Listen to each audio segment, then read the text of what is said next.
What's up, Pedal TV fans? It's your main man, Eddie Monster here, back with another special episode for all of you. That's right, as you all know, yours truly has been volunteering a lot of his time to the Union Theater in Attleboro, Massachusetts, to be a part of the Union Theater Revival Project, something that I am very passionate about and others are very passionate about too.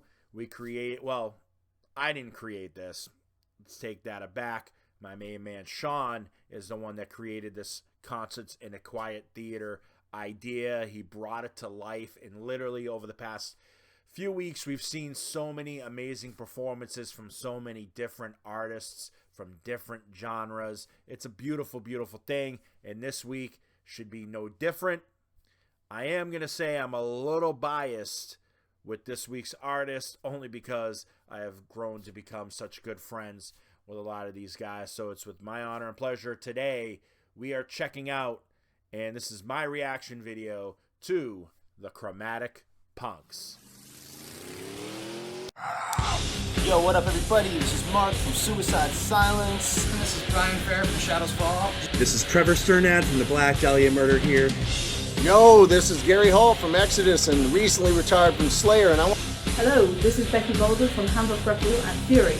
Hey, this is Charlie with Anthrax. I just want to give a shout out to Pedal to the Metal Radio, the podcast. The podcast to get all your rock and metal news plus reviews. Keep it metal. Pedal to the Metal Radio.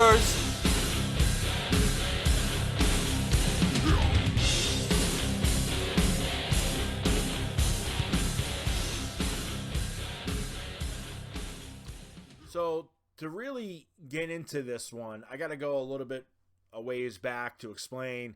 So I met Sean and Rob of the Chromatic Punks through this revival project, and we became close colleagues, pretty good friends. And I remember Sean had kept bringing up this idea, this Concerts in a Quiet Theater, and I was kind of like, hey, what is it? And he instantly, as soon as he said in concert, I immediately knew what he was talking about, because I had watched a lot of those as a kid and was like, yes, let me be a part of this. Let me at least help you guys out in whatever way I can. So as time went on, it started really gaining traction. We started getting artists, as you've seen over the past few weeks. I named a couple artists for them to get. They got them. You'll see those episodes eventually. And yeah, so the first weekend, as I had said before, the first day, I didn't know I was going to be helping out. I thought I had agreed to only do one day, but I went to Guitar Center to grab a guitar that we were auctioning off. And as I got there, I met up with a couple of the members from the Chromatic Punks who were hanging out outside. That would be Jim and Jared, and I had talked to them for a little while before they went in, and it was time for their performance.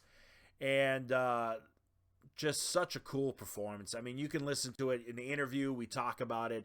They have so many varying influences that just all come into play there. And yeah, I can definitely see the 90s alt rock. That's definitely a huge proponent of this, as well as, Jim's vocals really are unique, because one of the things that I caught with Jim's vocals is he's got a very Jim Morrison kind of like vocals. And, it's funny, they were setting up and they were getting ready, and I threw that at them, and Jim was like, oh my God, I hear this, all the time. So you're not the first person to say that. And he really does have this Jim Morrison, Dwight Yoakam kind of thing going on there with his vocals, which I really dug. I was kind of like, this is what it would sound like if Jim Morrison was in a different kind of rock band. You know what I mean? So very fun. But yeah, I had a lot of fun filming this. I know you won't see it in this copy, because that's the beauty of recording, right? And editing, because you can make something magically appear, perfect.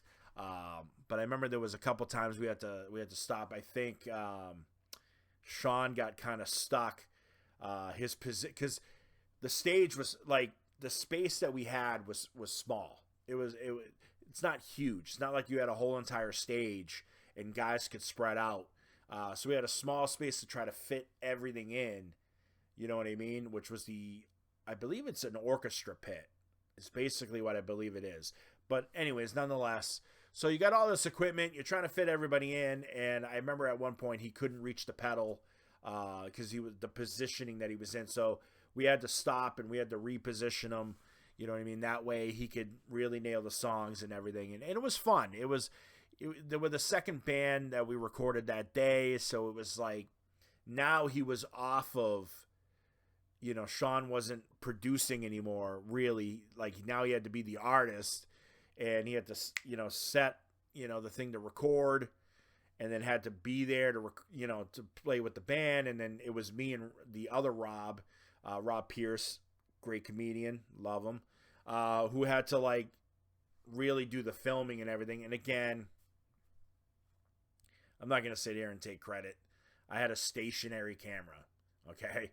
My only job was to get different angles. Rob was the real hero there. You'll see him in the video. He's walking around with the camera, getting the close-ups, doing all those amazing things.